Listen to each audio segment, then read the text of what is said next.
Welcome to Under the Fig Tree podcast.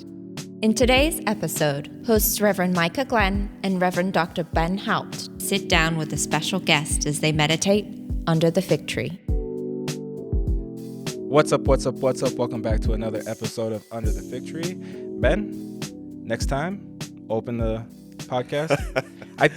Now that I've been back for 2 episodes, I'm sure that the people miss you introducing the podcast.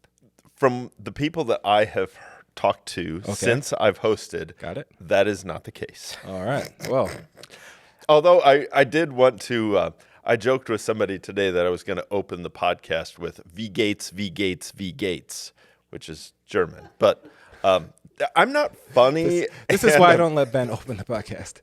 I hope you all got a chuckle, but I'm sorry. no, it's all. This is why we work well together. I do my best. But yeah. Good I'm stuff. mostly laugh worthy. All right. Well, today, everyone, if you care about my health at all, I have been spraying my nose with Flonase. So allergies are 98% in check. Not perfect, but you know. I'll let you know if I see a little bit dribbling out. You know what? I'm just gonna let it drip today. Anyway, we have gross. 2 wonderful guests joining us on the podcast today. 2 Deaconess students. Lara, I want to say your last name. It is. This is terrible. McComack.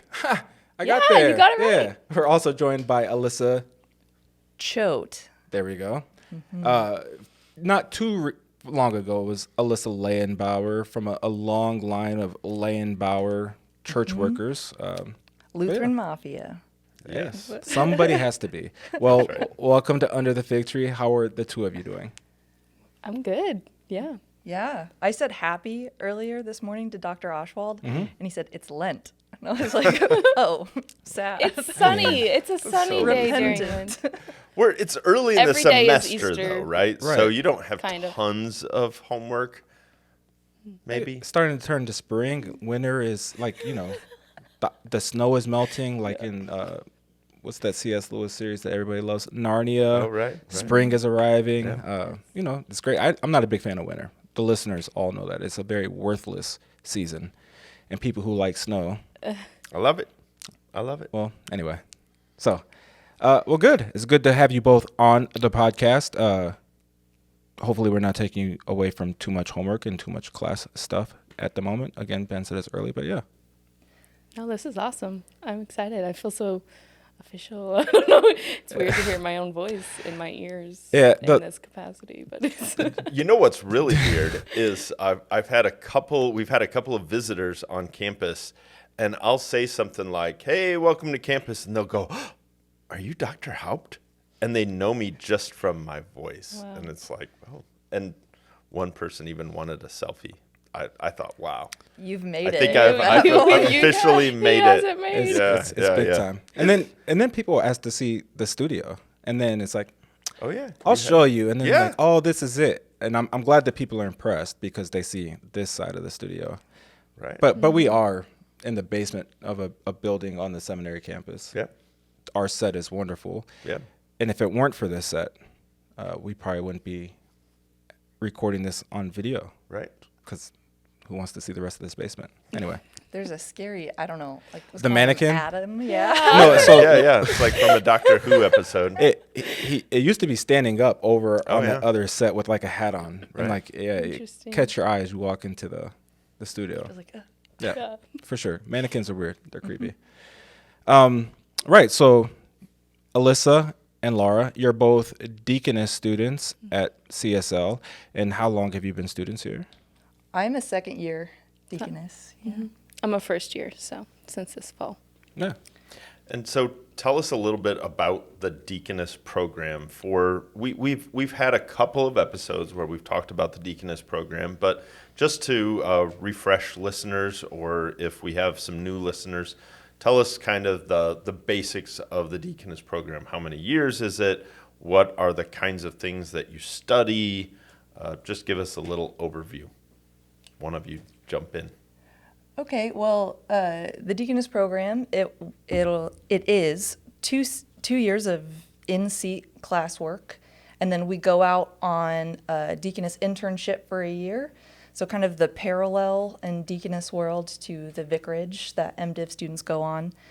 And because it is a program in the graduate school, then we also either write a master's thesis or take a big test.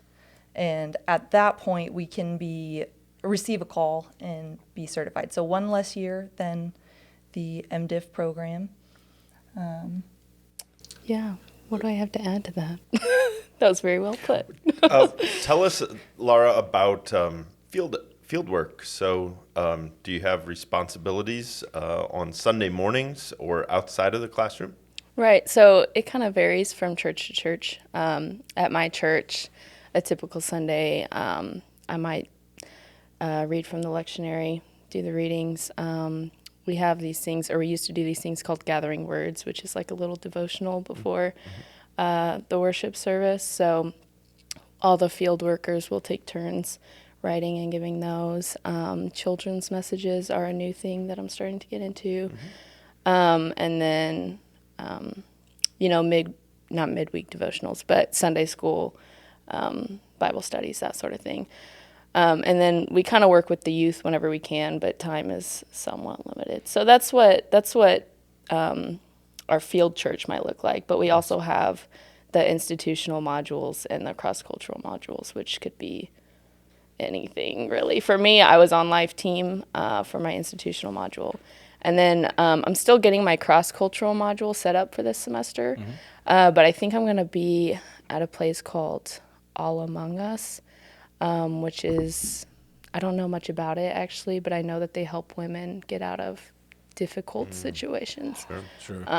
So I'm really excited about that. I was about to say I was jealous, and that feels like a weird thing to say about that. But that sounds like it'll be a really cool experience. Yeah, I'm looking forward to it. Yeah, it's a really important experience, and that's I think what you mean by cool is like it would be a huge honor to walk with people going through such a traumatic experience. And just goes hand in hand with the diaconal work that we get to do, providing spiritual care for women, and what a difficult but great experience in that you'll learn how to better help and care for a group of people. Yeah, it's really cool the way that the gap is kind of bridged between theology on paper versus theology in practice, and like actually getting to connect those dots a little bit more. And be like, oh, what I'm learning, like it's not just theoretical. Like this actually applies to people's lives and it matters. Which that, but it's in practice, it's just a different experience. So. Well, yeah, I mean, in discovering that as a student, I can remember those feelings and that process and that experience where, yeah, exactly. You start in your first year and you're learning a ton. I wasn't a theology student before I came to the seminary, so there was a curve that I had to go up a little bit to become a little more, inept at understanding Scripture, applying Scripture, and all those other things. And then, you learn all this egg-headed stuff, and then you're sitting down in a classroom with somebody or in an institution with somebody who's struggling with life, and you're struggling with what to say. So you rely on your training, and you say something that is purely born of something that one of your profs says, and then a light clicks in the person, and you see that what you've learned in the classroom has real impact on a person's heart, on their life, and can be transformative.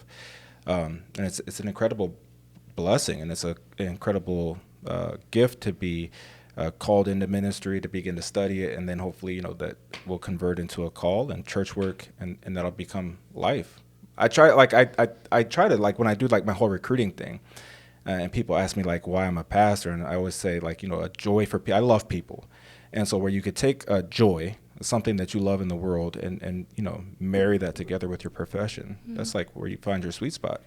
And I can't imagine doing anything else. And I try to say it in such a way that everybody's going to be lining up at our doors to become pastors and deaconesses, maybe one day. If you like Under the Fig Tree and share it with somebody, maybe. like, subscribe, and share. Thank you. But yeah, no, that's incredible. So exactly, hopefully you'll. What I'm trying to get at is in All Among Us, and I don't want to make a joke. I wanted to until you said what it was, but all I can think of was the game Among Us. I just have to say it now. Yeah, I know. It's a cool name, and I don't want to make a joke about it because it seems like a really dynamic ministry. Yeah. But All Among Us is just like, well, who's the imposter? Anyway. Hopefully not me, but maybe. Lara, you mentioned the Life team and your institutional module. Tell us a little bit about that. Yeah, so Life team, it's really dynamic actually, so very multifaceted. But they're a team here on campus, and we have different. Why am I blanking on the name? But like little small groups, and we plan different things. According to our interests. So one thing might be specifically, ministering to women who have had abortions or something like that. Or one of my groups, we planned a memorial service for women who have lost children or for families who have lost children and had miscarriages. And that was really impactful, I think. It was very interesting to see all the different people that you see every day.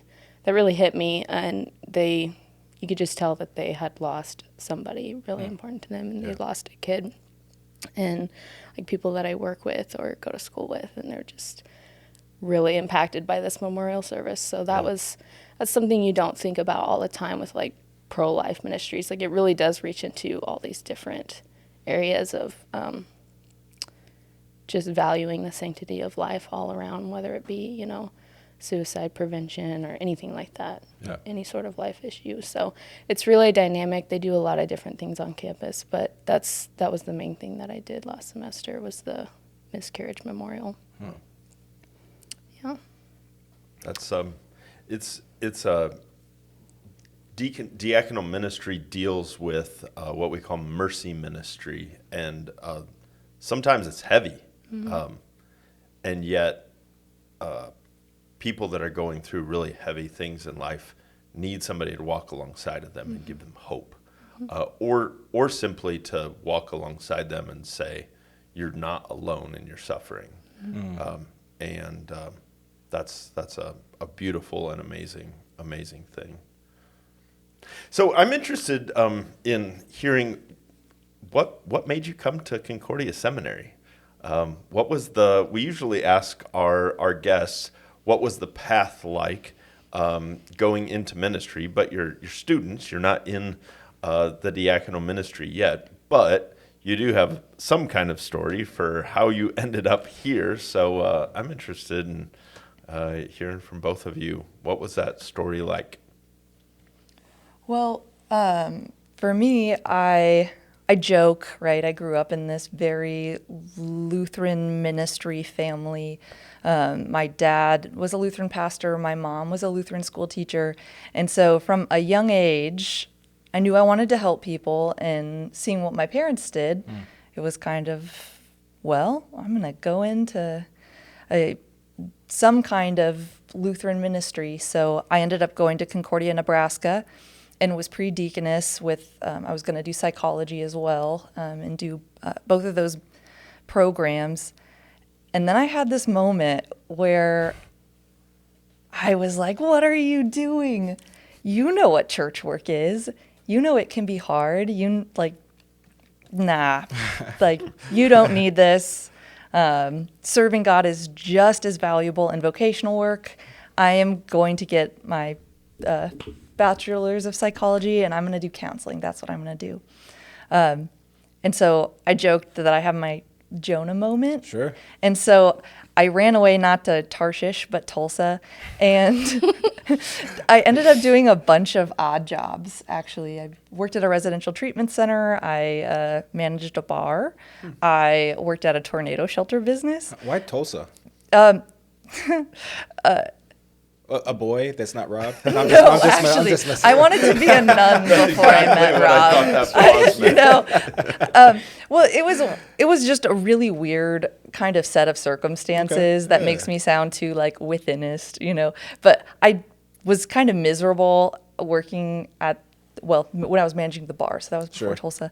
And I was like, God, like, if I need to stay, I will stay. But if there's any other option, please let me leave this town. And it popped in my head. I just like, you should call your aunt who lives in Okay. Tulsa. And So you had family at least. yeah. Okay. And so she just happened to call me the next day and said, hey, I don't know why I think you should move here. And I was like, Okay. Got it. Yeah. so that's my weird, Cool. you know. And so it just worked out for me to do that. And so as I was working at a tornado shelter business in Oklahoma, my church was looking to call a DCE, but it was a long process. And so they asked me if I would step in and do part-time work start to build a program while they did that. And I was like, oh, well, they're going to pay me. I love kids. I took all these theology courses in undergrad. I might as well use them. And then they asked me to apply full-time. And so I did. And then I have a specific memory of waking up like, oh no, you're doing full-time ministry work. And I said I wasn't gonna. Anyway, but I loved it. And after about 5 years or total being there, I dealt with some really hard stuff with some of the kids. Teenagers go through just a really rough time nowadays. And I was I was longing for more tools in my tool belt. If I was going to be doing ministry full time, I wanted education to be able to better help the people that I was serving. And I started noticing, man, I'm starting to care and help minister to the parents. And I'm noticing these young adults that need connection in our congregation. And what are we doing for the widows past, a couple months after their spouse dies? How can I be involved?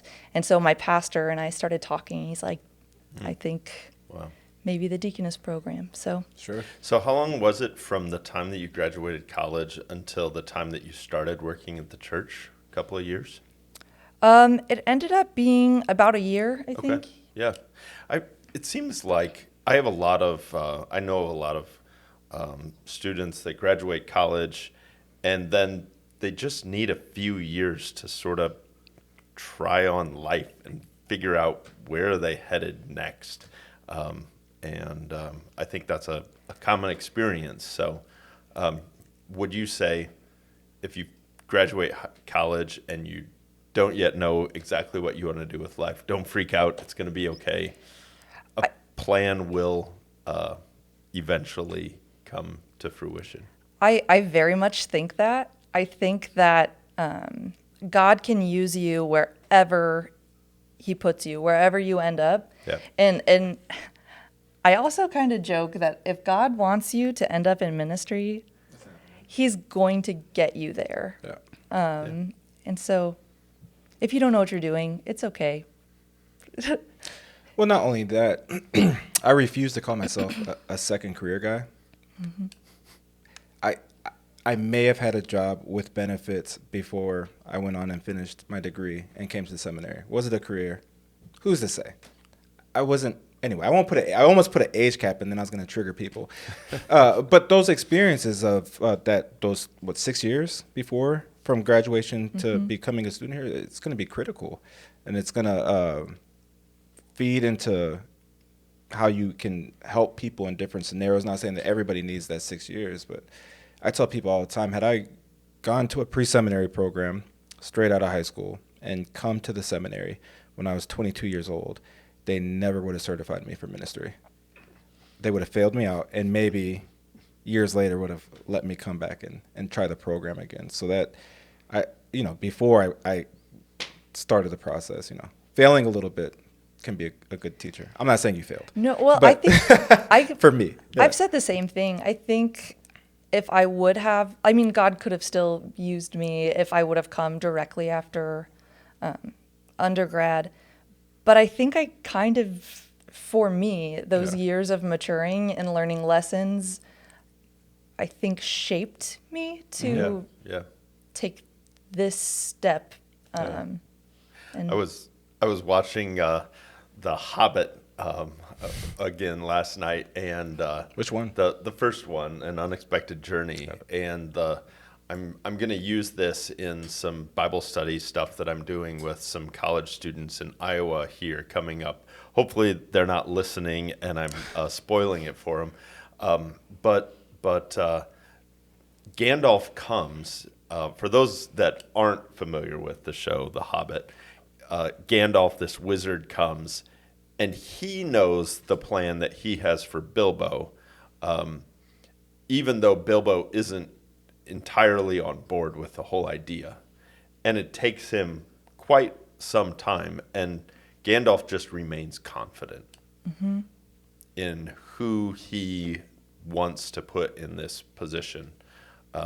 And sometimes I think that's the way God does. God is very confident. He knows exactly what he's doing and why he wants us in a certain role. And he'll just wait. It's fine. He doesn't freak out. Yeah, I think he waits and kind of like laughs a little. He's like, okay, you're not doing that. Sure. So, Lara, let's hear from you. Yeah, my dad is also a pastor, but he's the only other church worker in our family. And it was kind of the opposite for me at first. I knew that I was never going to be a church worker. I did not want to do that. And I loved my church growing up. Like, I really did, but I didn't want to go into that. I was like, that's not for me. So I kind of did some searching and, different life circumstances came into play. But I ended up kind of taking some time off of college, and that was I didn't search for very long after college. I came here straight after college, but I searched for a while in my college years, and I ended up joining this program called the Lutheran Young Adult Corps, which was really, really formative. Like, I didn't know what I wanted at that time. So I just did it, and just to try something. And I came to St. Louis, and I worked with churches here. One was Historic Trinity in Soulard, doing their homeless ministries. And the other was Holy Cross. They have Intersect. So I worked with them when they were first getting that started up, and I worked with their Compass after-school program. Nice. So yeah, 1 to 4th graders, awesome, crazy kids. I loved them. God bless you. Yes. I'm glad that somebody does that work. Yeah.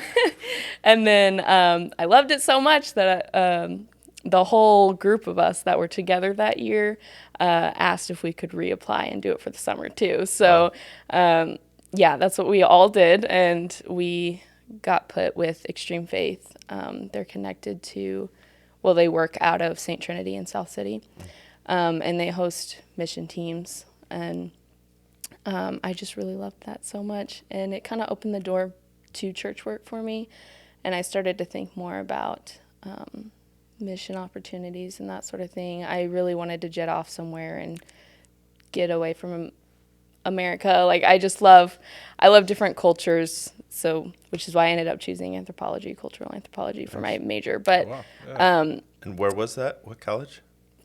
Eastern New Mexico University. Okay. Yeah, not a Concordia. So theological education is new for me. It's nice. It's fun though. Yeah. So yeah, that's the first thing that really opened the door for me. But I was still fighting it for a long time. It's funny, I was talking to Sarah, and she said, they're probably going to ask you how you came to the seminary. And I said, well, how did I go to the seminary? Because I'm still figuring that out. And she said, well, you were on the fence for a while, and then all of a sudden you were just coming, and now you're here. And I said, that's awesome. pretty much my story. I'm going to steal that. So yeah, I don't know where I was. Oh yeah, so I went to college, and I was still kind of fighting it for a while, but I just kept coming back to that idea that maybe the Deaconess program would be right for me. And I had a pastor there, Thomas Reeder, who was really supportive. I mean, I had already kind of decided at that point to go ahead and apply to the Deaconess program, but he was super supportive. And I had my friend Rachel McCloskey, who you tried to call me her last name. Almost did a mashup. I caught myself. Yeah. Yeah, I had friends who were here in St. Louis and were just really encouraging me. So that was a huge thing, was having students here at the seminary like reach out and just encourage me to come. And just a quick shout out to Rachel, because she's another one of our Deaconess students. Mm-hmm. Last summer, she helped me out with Vocatio, our summer program. If you have a high schooler in your congregation, and they might or might not be a good church worker in the future, Vocatio, June 21st, no, it's not June 21st, June 24th to July 1st, free to attend. Just need to get here. Anyway, Rachel's awesome, yes. We love Rachel. well, so she was, we had a young lady come, and it's always kind of this, who's allowed to be here? And so one of the things that I did the previous summer is I asked participants to invite a friend. And one participant invited a friend who wasn't even Christian to come. And at first I was like, in conversation, like, this is for students that are thinking about church work. If she's not even in the church, I don't know if she'd be a good fit. But he advocated for her, and I let her come. Long story short, after her conversations with Rachel, she left wanting to become baptized. And so my, Rachel went up way high in my I have a very high opinion of deaconesses, obviously. So it was Dorothy's an a honor deaconess. that he almost called you. I took it as an honor. It was just a mix. Absolutely. Our listeners know. So you're not our first deaconesses on the program. You are our first deaconess students. My wife is a deaconess. I highly value deaconesses in the church. Every congregation needs one. And I'm sure that you all have done incredible work. But you just mentioned Rachel McCloskey, so I just wanted to do a quick shout out to these are the students in our program that we're producing.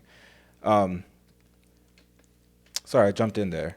That's okay. You're here at the I seminary. kind of like that you did do the mashup, because I mean, the online program is great, Sure. but something about the residential program that I've really loved is getting to also be formed by the other deaconesses. Yes. Sure. So Yeah. I don't know. Yeah. Just The spiritual formation, I think that we are formed in ways that we could never, no matter how much effort we put into the curriculum, we could never form ourselves the way that we would want to. It really is the Holy Spirit working through different relationships. And I don't know. It's really cool to see all the different ways that God works. Well, and I'm thinking of Rachel, because I mean, we She's love so Rachel time. wonderful. But just something, when she was my roommate before I got married, in the deaconess house, and something that we would talk and talk about things that were frustrating or we were dealing with, and she would just look at me and she goes, "Well, do you want to pray about it right now?" Yeah. And I'm like, I do want to pray about it right now. And most of the time people will be like, "I'll pray about that for you." Right. And she started the example that it's like, no, let's do this together. I'm not going to say I'm going to pray about it and then forget later, which is just that friendship and that Sisterhood? the That's what- sisterhood and the That's what gifts. Dorothy says. Yeah, the gifts that she has have rubbed off on me. And Yeah. That's awesome. Absolutely. She's such a good example. yep. I want to ask too about so there's a sisterhood among the deaconess students, and I know that you take some classes where it's just deaconess students together, but you take some of your classes with the guys, right?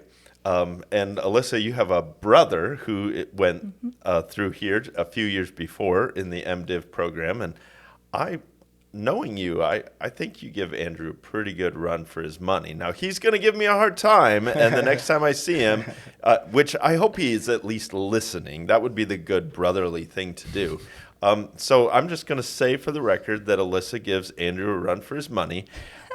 And I'm going to ask, what's it like to take classes with guys who are studying for pastoral ministry while you're studying for diaconal ministry? What's that like? Well, It's fun, honestly. Yeah. I enjoyed. I was able to take the summer languages Yeah. So I came, 2 summers ago for summer Greek, and I was a little intimidated at first. Until you started getting A's and you saw the rest of your classmates like, struggling. I think that's a trend with the Right? Deaconesses too. I've heard that. I hear that all the time. I think Like with the the guys are languages. like, oh, Yeah. we're getting beat. Some of it's maybe like perfectionism, at least on my part, is like, if I'm here, I'm going to do well. And That's I'm awesome. going Yeah. to, but there was a really cool fellowship that started, and I was like, how are they going to handle, like, I'm the only woman in this class, and that just kind of feels weird. Yeah. But honestly, the fellows in my class were so supportive, and really glad that I was there with them, and we were able to just kind of use our different strengths, and if I could listen to the guys, and just, I don't know, we just built pretty strong friendships pretty fast. Yeah. And then in some of our other classes, it's interesting that, I don't know how you feel, but I think there have been times when we've been talking, especially about like practical situations, where we've been able to give a female perspective for like ministry application Yep. that has been beneficial, and that we've been able to have conversations about. And as a deaconess, I think it's cool to see some of the formation of the pastors, because if we end up in parish, Yeah. part of what we get to do is help support them Right. as they do what they're doing. Yeah. And so I think it's just really valuable that we're able to see some of that for them too. Yeah. I think we're going to have a shift in our church body as students have, I think, probably starting maybe just a few years before me, guys started going to seminary with a few deaconess students and beginning to say, oh, I could imagine Lara or Alyssa or Rachel at my congregation, and I could imagine the partnership, the theological partner in ministry, because you have so much of the exact same theological training, especially in systematics and in history, in the Bible courses, and so I think we will see our church body become more and more and more open to having deaconesses, because it was a good experience sitting in class with you. Mm-hmm. But the perspective is always huge for me, and I don't know how many times I can say it on this show, but especially early in ministry, and it hasn't really changed much over almost 7 years, where most congregations are predominantly women, and guys, we're just not good at ministry to women. Some might be better than others, but holistically, there's going to be a gap there. And early on in ministry, I was having a conversation with a young woman who was considering an abortion, and she's texting me, and I looked at Dorothy and I said, "What do I say?" And Dorothy said, "Hand me your phone." it might as well have. Well, because in hindsight, of course, I can't say to the young woman who's giving me credit and all this other stuff and for all the help. I was like, well, actually, you should be thanking Dorothy, because she's the one who actually helped you. I'm just the idiot holding a phone. But it is those things where a guy's perspective in that scenario, we might have good theological statements. We might be able to point you to God's word. But that understanding of what this young woman may or may not be going through, there's just a gap that I can't quite cross for all of the created order reasons. And then you think about this young woman, and you multiply that by every other woman in the congregation who's there faithfully to hear God's word, but probably does need some level of hands-on, one-to-one ministry experience that the pastor simply can't provide. And then you have a deaconess, and now that side of your congregation is being fed in a different way, being nurtured in a different way, and the health of your congregation inevitably will just rise. And it's just a pastor-deaconess combination in a congregation. Did I say combination in a congregation? Anyway, combination in a congregation. It's a match made by the church, and I think hopefully in the not too near future, that'll be a trend that grows, like Ben said. Just because as we study it alongside you guys, hear that perspective is just great listening to it. So sometimes, off of what you said, sometimes when I try to explain to people, especially if they have no familiarity with what a deaconess is, I like to talk about actually creation. Sure. And so I'm like, okay, so we're the body, the church, and to care for his creation, God made man and he made woman to help, right? Right. They're like the power team that are able to perfectly care for God's creation before the fall. Right. And so in our churches, I think it's such a cool opportunity to be able to have that strong male and female trained role for the care of God's creation, because he created both to serve and to nurture what God has made and put together. So I just think the value, like you said, is so... it's just there. Yeah. Yeah. That's Just the fantastic. way that God created the world. Yeah, it's just all the right stuff. I want to ask about classes because your current students. So I'm not going to ask you about your least favorite class because there aren't any, right? They're all amazing. But I am going to ask you about your most favorite class. So if you could pick just one class that you've had so far, what's been the best class that you've had, and why? But imagine you ask them about their least favorite class, and they're like, "Well, Dr. Haupt." Yeah, well, thankfully I haven't had them Dr. for Haupt. No, either I'm class, just right? So, so I also knew that they weren't going to say they weren't going to feel You were pressured to say, "Well, Dr. Haupt." My favorite class was Wine Society, actually. It's like saying your favorite class was recess. I mean, I don't know, the Wine Society. That was a pretty good answer, I think. We do enjoy Wine Society. So. Good. Lara, tell us what your favorite class is. That's really tough because I like different classes for different reasons. Well, we can take more than one answer. Yeah, one of my favorites this semester that really surprised me was my spiritual autobiography class. Yeah, that's a good class. Yeah, Schmidt is awesome. He's wonderful. I didn't really know what it was when I took it. I just thought, oh, this sounds interesting, and I jumped in. But it's learning to read people's, stories, autobiographical stories, and the way that they see God working in their lives. Yeah. And then also kind of learning to form your own story and see how God is working in your life. And it's really eye-opening to all these different kind of narratives and mini narratives and then meta narratives that we have going on in our lives, and trying to put the pieces together and seeing how God is working in big and small ways. And it also kind of makes you more gracious towards other people when they're trying to tell their story, because then you realize how hard it is to tell your story. Right. I'm kind of struggling with that right now, like putting my own story together. It's a lot more difficult than it seems. And so it kind of, I don't know, it lends charity to other people's experiences and the way that they're trying to put their story together.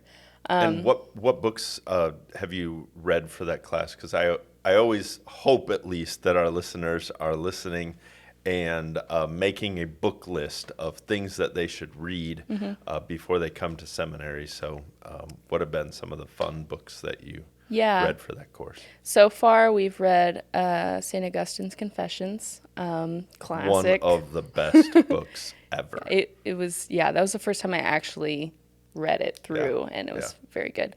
And then we've read John Donne's Devotions Upon Emergent Occasions, which is kind of autobiographical, but it's these devotions that he wrote during this time of sickness with typhus fever.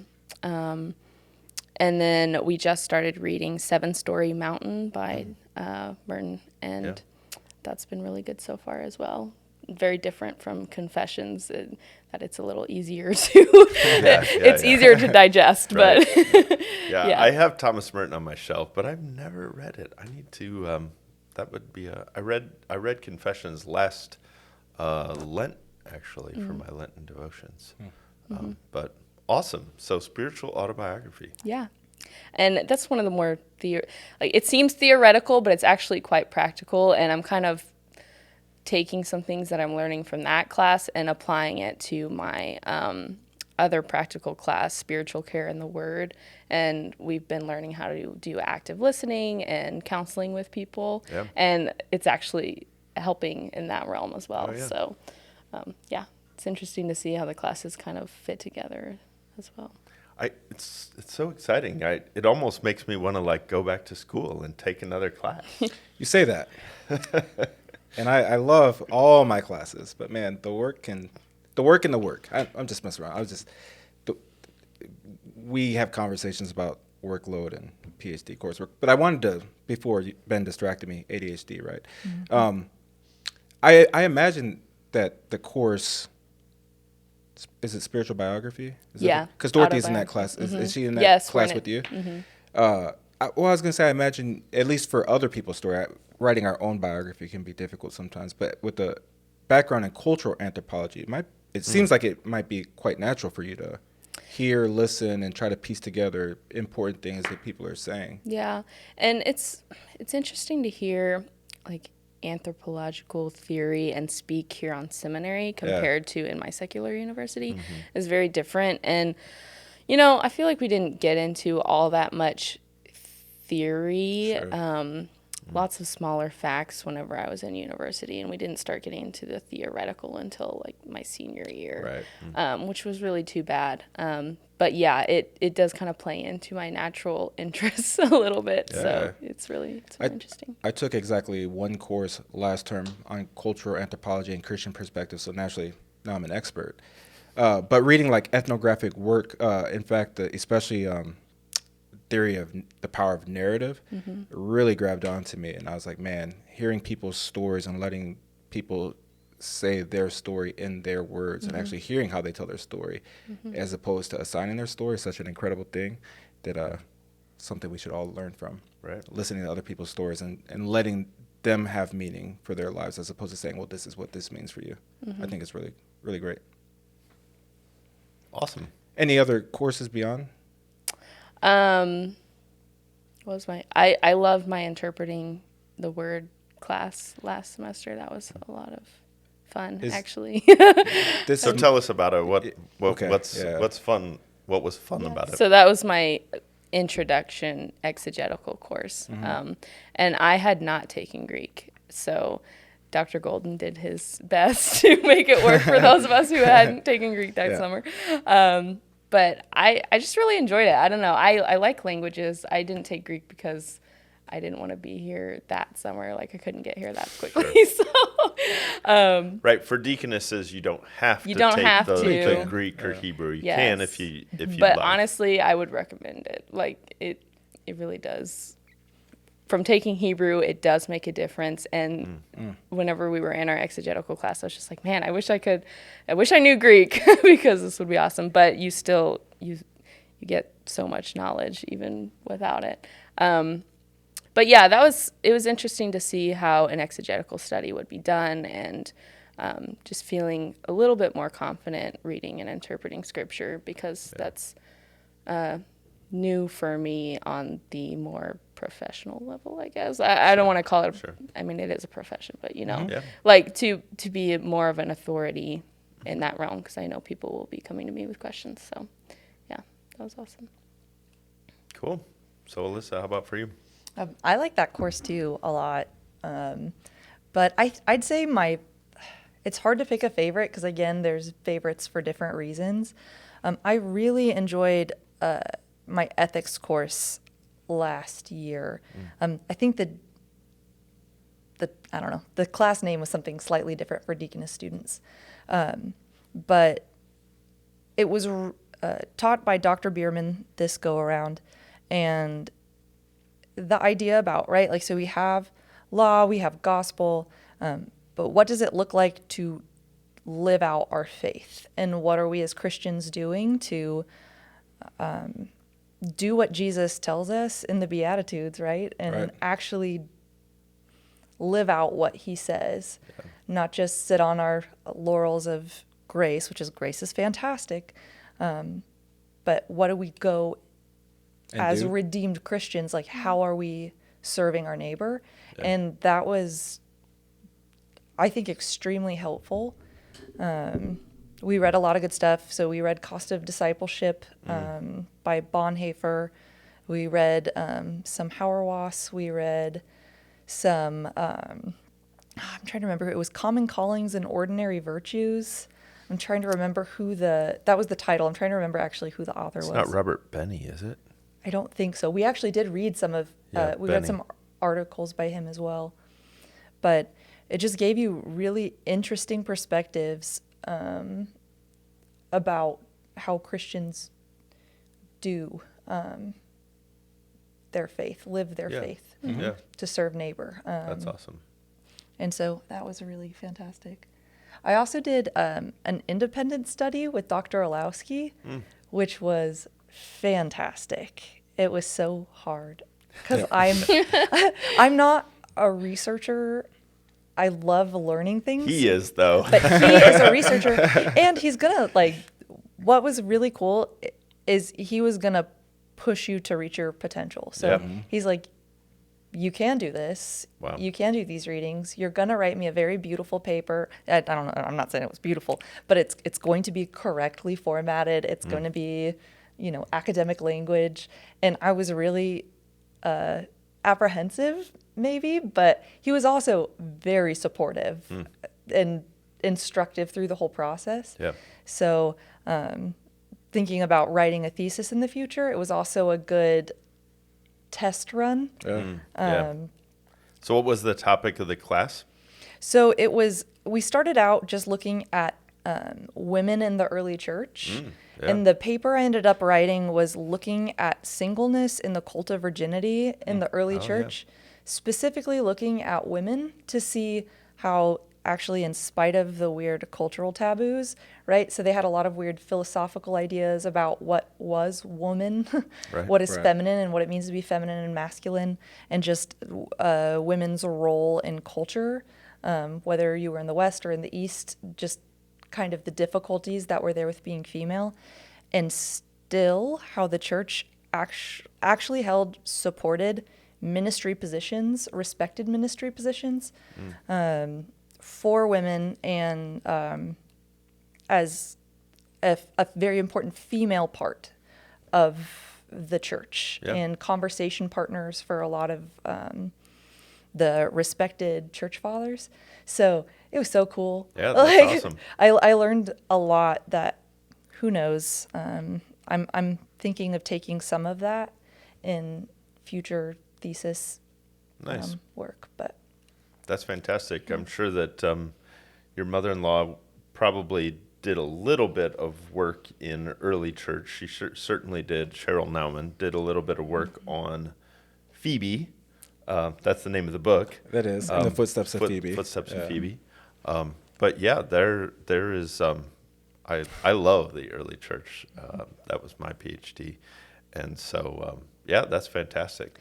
I might have to ask you about some sources concerning Saint Macrina. So if you have anything, I'll have to do a little research on that. Yeah. I have not read anything, but yeah, I'd love to. Yeah. That'd be fun. Thanks. Awesome. So we've talked about their path. We've talked about their experience here. We talked about academic experience, but we should talk a little bit about what's the life experience of a deaconess on campus. What's it like to live on campus, walk down past Pastor Glenn's house, Dr. Haupt's house, and we're out there barbecuing or whatever. I was going to say, my kids are making a mess in their yard. That's usually what their experience with my family is. What is it like to live on campus? I just moved on campus this semester, and it's kind of life-changing, actually. Although it's also awkward sometimes, because one day I was late to class, and, I live down the street from all of my professors, and I was booking it down the street, and it just seemed like everybody was out that day. Trust me that nobody knows your schedule. Yeah. And I typically don't walk my Probably dog through the Winnikin-Seek alleyway at like 8:15 because I have my stocking cap on and I'm still like in my, sweatpants. And so yeah, I get it though. Yeah. But yeah, it's awesome. I feel like there's always something happening on campus. That's I mean, really, there's just so much effort that goes into creating a community here. Yeah. And it's a lot of fun. It's nice to kick back from time to time and just have fun with your friends. I feel like I've made really good friends here, which is nice. It's like a different world. I mean, it's a weird bubble being on campus. Sure. Yeah. Yeah. It's just like a small little world. I'm really enjoying it while I'm here because I've definitely been outside of that bubble for pretty much my whole life. So it's kind of cool to get a taste of that community and Fantastic. Yeah, and I'll echo a lot of what you said about being on campus. I've had the interesting experience of I've lived on campus the whole time, and so I lived as a single student, and I'm recently married in November, so now I'm living in the married housing, and they're both, I've really loved both experiences. So living in single housing, or the Deaconess house, was fantastic. I feel like I got to know a lot of the professors and actually their families. The crew of children on this campus, I just love them. And so you get to have that camaraderie with the faculty, because so many of you guys do live on campus now, which I think is fantastic. Yeah. And so we're able to build those relationships in an out-of-class kind of way sometimes. Right. Especially with the families, which I think is really cool. And then there's always stuff going on. So, man, when the weather's nice, there's like 3 different fire pits that you can find that have people around them. And so whether it's doing fires, just taking walks around the campus, or like Prophenstein events that the Student Association puts on, or SWA puts on, like the Student Women's Association. There's a lot to do, and that's awesome. And now I did marry an MDiv student. No, and he's fantastic. I love him so much, and I'm excited to be a ministry team with him. But now we like him too, but he's definitely better off now. Right. That's always the case. Yeah.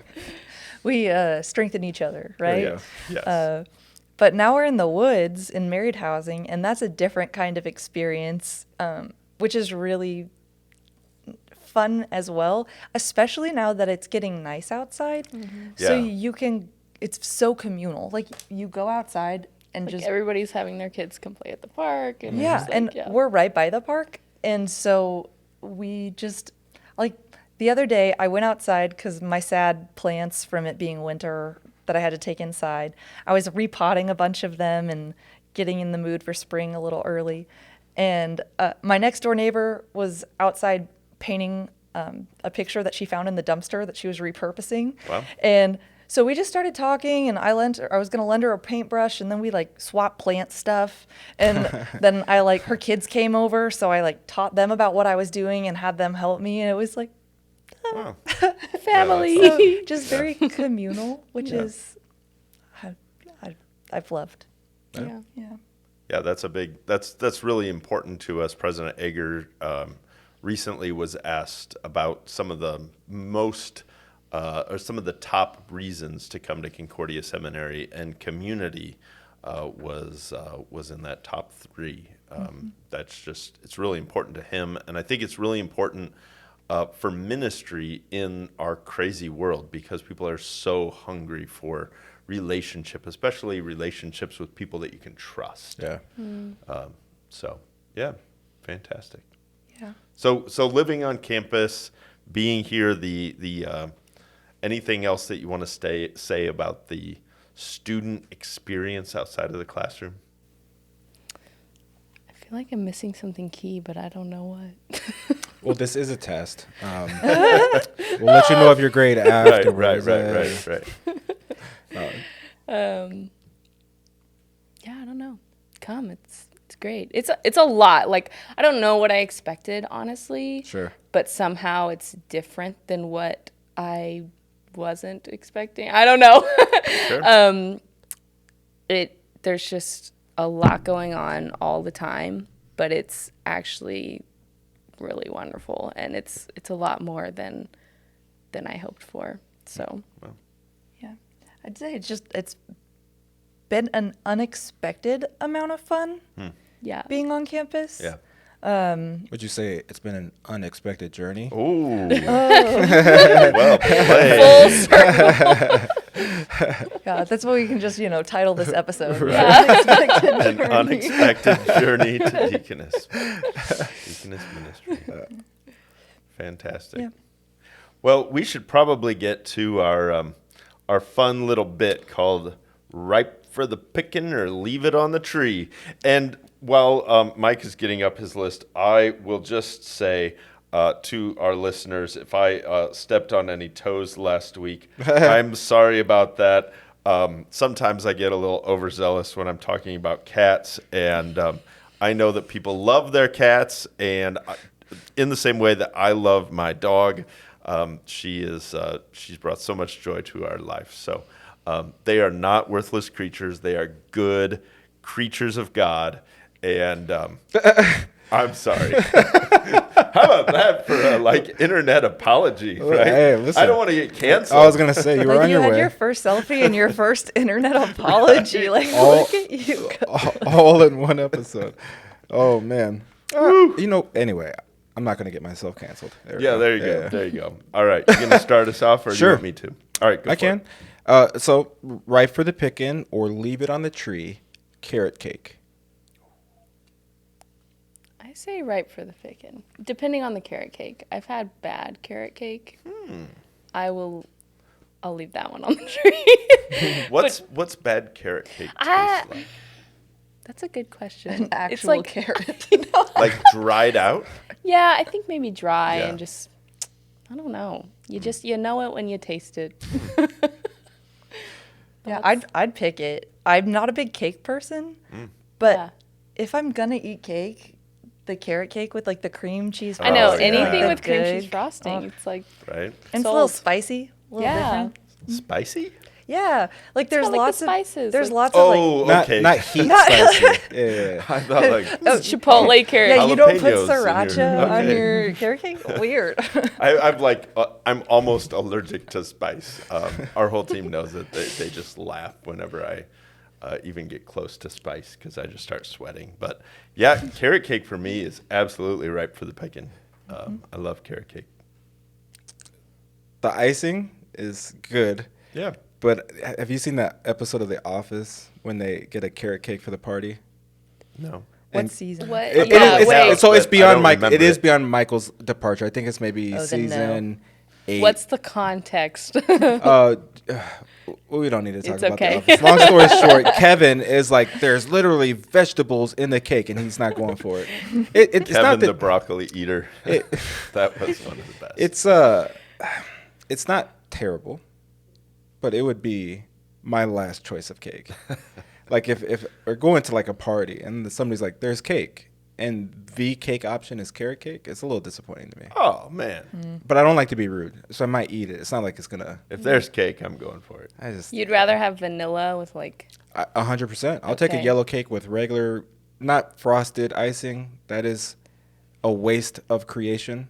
with sprinkles. Icing? The frosted icing, like whipped frosted icing, is so lame. No, like buttercream, bad for you. Yellow cake, buttercream icing. I'm good to go. That's all I need. Doesn't need to be fancy, but you know, All right. it also We're doesn't moving need vegetables in it. So, ripe for the picking or leave it on the tree. Sleeping in. Right for the picking, man. I'd sleep in every day if How, I could. if you didn't have anybody waking you up, how late could you sleep in? Do you know? It depends. Like it depends what my what's the word? What's the Schedule? phrase? What you're like? Yeah, Yeah, what my- circadian rhythm. what my circadian rhythm is on at the time. I like being up early, but I also love to sleep in as long as I want to. So I don't know. I love mornings. I actually love mornings. God did not make me one of those people that wakes up well in the mornings, if that makes sense. Yep. So I make myself get up and I run in the mornings, and usually feel a little miserable, but then, there's the sunrise and there's birds and there's coffee. So that part is great, but I just usually feel like a trash can. So the days I get to sleep in and just wake up naturally, which right now, since I'm used to waking up early for classes or running, maybe sleep until 9. Wow. I don't know if I could do 9. I could. Oh, I'm sure that it's leave it on the tree for me. And I wish that I could sleep in. I woke up at 4:00 this morning and I was awake. Yeah. And that's just the Just way it was going to be. because? Yep. Interesting. I go to bed at 9:00, so Yeah. what you gonna do? But Yeah. 5:00 is my I wouldn't sleep past 5:30 probably. That would be like I would really have to. I would be surprised if I slept past 5:30. I was gonna say, like, it depends on what sleeping in. Sleeping in for me is like 7 a.m. Most people are probably cringing a little bit. My alarm goes off at 4:30. I go to the gym in the morning. But like if I woke up at 9 a.m., I would have anxiety for the rest of the day because it would feel like I wasted the day. I'm one of those. So and then plus that's impossible because if I tried to sleep until 9, my kids would fight by 7, and I'd be awake anyway, and I'd have to pull David and Jonathan apart. They don't allow it. My kids are too young to sleep in. But yeah, seize the day. Early bird gets the worm. That's what I tell people. So I'm also not a morning person though. So I do get up early in the morning, but I am very grouchy until about 9 a.m. Oh yeah, I gotta have 2 cups of coffee. I told my wife early on in our marriage, I don't like to talk before I've had a couple cups of coffee. She likes to talk right as soon as she wakes up. Yep, serious, deep conversations as well. It's like, well, if this is what it takes for you to get your way, the answer is yes. Do whatever you want. Yeah, whatever. My leave dad me alone. bought me one of those coffee mugs, right, that has like the lines Right. for when you're allowed to speak. Because Yes. in the morning I'm Yes, like, exactly. Exactly. All right. Right for the picking or leave it on the tree. Dad jokes. I say right for the picking. right for the picking. love I a have good to dad with joke. who my father is and Yeah. who Fair. I married. So So I'm gonna say something, and you're gonna laugh. Okay. And you're probably gonna make fun of me, but Is it a dad joke? It's leave it on the tree for me. No, I don't. I Really? don't like dad jokes, but I think I sometimes make them. Huh. How about this one? What's the difference between people in Dubai and the people in Abu Dhabi? I don't know. People in Dubai don't like the Flintstones, but the people in Abu Dhabi do. All right. Ben doesn't like dad That's jokes. the laugh I usually give Yeah. to a dad joke. I just heard that one But today it's good. on Instagram. Oh. It made me chuckle when I first heard it. It's not Yeah. funny, but the first time I heard it, I was like, "Oh, that's a good one." I knew you'd get a kick out of it. Well, yeah, no dad. Ben is very serious. I am very serious. Like, and it's funny because we work together. We do this podcast together, and I'm not like not serious, but I'm not serious, and so The funniest that I ever am is like when I'm on the podcast. I feel like, I don't know, maybe it's hanging out with you or something. it could but be. I don't know. I'll take credit. I save up for all of my laughs for just during the podcast episode. And then like I've gotten them out of my system for the week. Look at that. I mean, I don't tell a lot of dad jokes, but I like them when they're like super. I tell people lean into the cheese. Cheesy is okay. We need a little more cheese No. in the world. Anyway, Nope. well, No, we don't. Ben doesn't like cheese. There we go. I Anyway. just How like to about- laugh. Me too. Right for the picking or leave it on the tree. Sudoku. You know, the don't- yeah. numbers 1 through 9. I don't really play it that much. Somebody sent me a video one time of this guy who like solves Sudoku puzzles just as YouTube what he videos, does? and I weirdly watched like the whole thing. I was like, this is kind of soothing, but I just don't really play myself. Sure. Leave it on the tree. I feel like I'm being very like just pick all the fruit, but No, that's all right. I know I'll take it. I'll take that off the tree. I don't like numbers. I'm not a math person, but for some reason Sudoku, like I will take that over all of the other like puzzle books. if it's crossword No or word crosswords. search, Yeah. like Sudoku, just you can get into like a rhythm with it. Right. And it's relaxing. It's like a puzzle, Yeah. and you fix it. It's nice. It's also ripe for the picking for me when I go to my in-laws. My mother-in-law has always saved the newspaper clipping because she knows that I like Sudoku, and All right. so she'll always have some Sudoku puzzles sitting out, which I'll admit helps to pass the time a little bit. Wow. I love my in-laws. They're probably not watching because they're not podcasters, but Sure. Sudoku kind of helps to pass the time.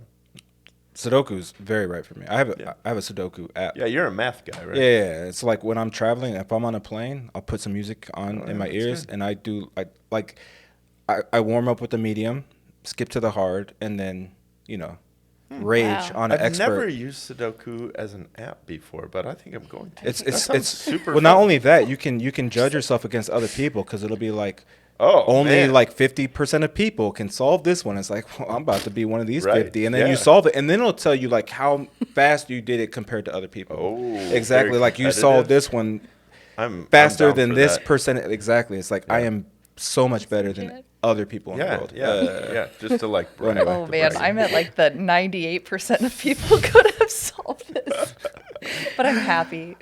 So I'm okay with my I crossword. I do a warm up with medium, and then because it has easy, medium, hard, expert, and so it's warm up with the medium, get to the hard ones. I like when I'm really in it, I won't even use notes, so I won't like write down the possible numbers. I just plug them Right. up in here, Yeah. and that's how I know I'm really on. Yeah. And when my ADHD superpower is really pumping super I high, will win. yeah. Otherwise, yeah. And then I'll get to the expert one. I'm like, this is unsolvable. Like this is just here to make people lie. Nobody's ever solved this one because I can't. Anyway, yeah, love Sudoku. Anyway, last one for me: ripe for the picking or leave it on the tree. Sports docuseries. Meh. Okay. That is exactly what I was going to say. that You might can be interpret the that best, as you will. That might be the best response to a ripe for the picking or leave it on the tree that we've ever had on the entire podcast. I mean, but it sounded like a sports buzzer to me. That's the thing. Anyway, That is true. It was well played. got it. All right. Yeah, I'm also gonna have to leave that on the tree. okay. I'm not a sports person.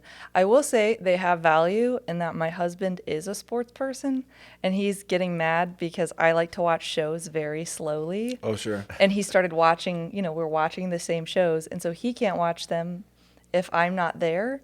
And so Right. he just watches sports docuseries. And so I can just do that. I'm gonna It's say like Coco Melon, Yeah. but like for your husband. 8 years from now, he will watch them without you. Right. And like the when you watch them together, it'll just be on your profile, not his. Anyway, and then he'll pretend like he hasn't seen it yet, but he's gonna watch them without you eventually, probably sooner than later. It's absolutely, I'm telling Dorothy, it's She knows. absolutely leave it on the tree for me. In fact, I remember just a couple of weeks ago, we were scrolling through channels or something, and my kids asked, wait, this is an old football game and people like watch this? Classics. Like this is it's not happening right now, right, Dad? Right. This happened like 20 years ago.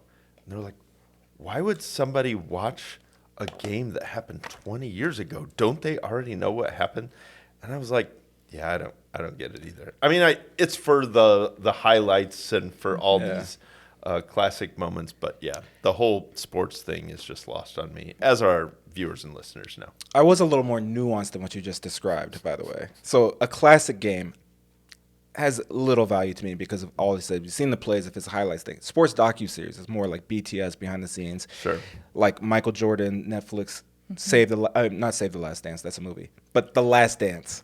It's all sports to me. Well, anyway, it's just so good, man. I'm a huge sports person. Yeah. It's kind of the same thing. Dorothy loves sports because she loves me. She does. There are sports that she likes, but she'll never watch a sports docuseries with me. Anyway, all right, just threw it out there. You never know who likes She what. probably doesn't play Call of Duty with you either, Well, though. So. I've offered and asked. I'm like, you could have started with in Halo. We could be a dynamic duo on the Xbox as well, but yeah, she's not interested. And also, if she wasn't good, it would never work. So Mike can be kind of cutthroat. I'll show you this clip I just had on. Anyway. Right for the picking or leave it on the tree. Last one for me. This one's kind of a hot topic because it's kind of come up as a topic of conversation in culture fairly recently. So ripe for the picking or leave it on the tree, electric stoves. You know that they're talking about gas stoves. Mm-hmm. You've heard about the conversations about gas stoves. We read different news articles, but anyway. Have you heard about this? That they're talking about banning gas stoves? They're going to ban gas stoves? That's sad. See, I would leave my electric stove. Like, I would leave it on the tree, honestly. Exactly. Yeah. I prefer a gas stove. I would indifferent it on the tree. Have you ever used an electric stove? So my parents have an electric stove. What's nice about the electric one is the cleanup, I think, is way easier. So this is true. I'd agree. Like, you don't have to pick up the grate and like scrub everything off. Oh, the glass top? The glass top. That's still electric, like an induction. right? That's an induction. Yeah. I would call. Well. When I think of electric stove, I think of the coil. Yeah. Oh, then I'll leave that on the tree. I have one of those right now. Yeah. Yeah. When I was a kid, so it's totally leave it on the tree for me. They heat up. It takes forever for them to heat up. But my babysitter, bad babysitter move, she said, why don't you check to see if the stovetop is hot? So I put my hand on it, and I had the rings around my hand. Bad move. Yeah. That's absolutely leave it on the tree. So, yeah, I hope that they don't ban gas stoves because I love my gas stove. As a self-proclaimed home chef, I prefer a gas stove. Yeah. Just control of the heat consistency. Right. We in our old house we had an induction stove, and when it gets to temperature, it cuts off. Oh, yeah. And it doesn't cut back on until it dips down, and that up and down and up and down is very annoying. If it was I am kind of a care for creation person, so if they said we couldn't have gas stoves, I wouldn't make a fit about it. But I think I might. Well, anyway. It's not. I didn't know. If they come up with better induction technology, I wouldn't be so upset. Yeah, it would have to be a lot better. Well, we could talk all day about stoves, but we probably shouldn't for the sake of our listeners. It's been really great to have you on. It's really, really great to have you on campus. And I am really glad for all that you bring to campus, but also all that you're going to take out into our church body. So thanks for being on. Quickly before we sign off, if you had any advice, one piece of advice for somebody listening who may be considering the Deaconess program and becoming a student here, what would that one piece of advice be? Something practical. I mean, obviously, keep praying about it. If you're struggling with the same thing that I struggled with, like, am I really right for this? You know, is God really calling me? Yes, he calls sinners, by the way. So just FYI, we're all there. But a practical piece of advice, don't be so worried about knowing too much before you get here, because you really will be formed while you're here. And 3 to 4 years isn't enough to learn everything anyway. So you're going to be learning things all your life. Just come and start now. That's awesome. I think my best advice is you use the resources that the SEM has for you to learn about the SEM. I had been able to visit campus just through my older brother attended, so I had been able to kind of know a little bit about it that way. But so get on campus if it's possible, if it's financially feasible, get here and to experience a little of it for yourself, and then be in conversation with the admissions team. I mean, I think I talked to Dr. Bond. Who's the head of the Deaconess department. Right. So we had at least 4 phone calls that were over an hour to a couple hours a piece, Yeah. where I just talked She her. loves our students. Yeah, where she just Absolutely. talked me through it and my worries, but listened and kind of directed me towards the information that I needed. So don't be afraid if it's in your head. Don't be afraid to reach out to the team that we have here that wants to talk to you. They want to give you information. So if you've thought about it, it's worth a conversation. And I think good. if you've thought about it, it's worth a visit as well. So. Thanks for that. Well, Lara, Alyssa, thank you for joining us. Thank you for all of your insights, and just echoing everything that Ben said. It's a pleasure having you as students. Great value. Yeah. And if you're listening and you yourself are thinking about potentially becoming a church worker, or you know somebody who's going to be a church worker, please share the episode with them. If you yourself are considering it, reach out to us. It's free to fill out a request for information on our website. And it's not a guarantee that we'll make you apply, although I think we're pretty good at getting you there.